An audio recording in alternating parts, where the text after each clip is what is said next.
নমস্কার বন্ধুরা, আজকে চলে এসেছি কাতলা কারি নিয়ে। এরকম একটা কাতলা কারি থাকলে গরম গরম ভাতের সঙ্গে খেতে বেশ জমে যায় একদম। কাতলা মাছ মানেই অনেক রকম আইটেম করা যায়। রান্নাটা একদমই নিজের ব্যাপার, কিভাবে করব এবং কি দিয়ে করব সেটাও একটা নিজস্ব ব্যাপার।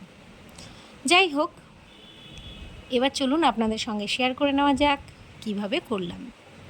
এর জন্য আমি কাতলা মাছগুলোকে ভালো করে ধুয়ে লবণ হলুদ মাখিয়ে মাছগুলোকে ভেজে নিয়েছি।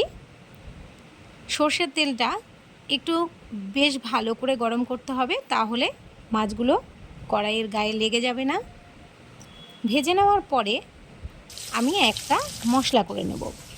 মশলার মধ্যে ছিল একটা পেঁয়াজের হাফ টুকরো পেঁয়াজ, কাঁচা লঙ্কা, 1 চামচ সর্ষে, 1 চামচ পোস্ত, আর ছিল 2-3 টুকরো আদা কুচি। এটাকে আমি খুব ভালোভাবে পেস্ট করে নিয়েছি। আর এদিকে মাছগুলো ভাজা হয়ে গেলে আমি উল্টে নিয়েছি, একটু লাল লাল করেই ভাজতে হবে।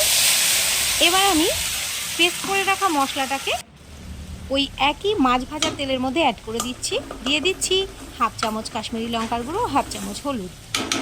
এটা দিয়ে আমি খুব ভালোভাবে মিক্সড করে নেব।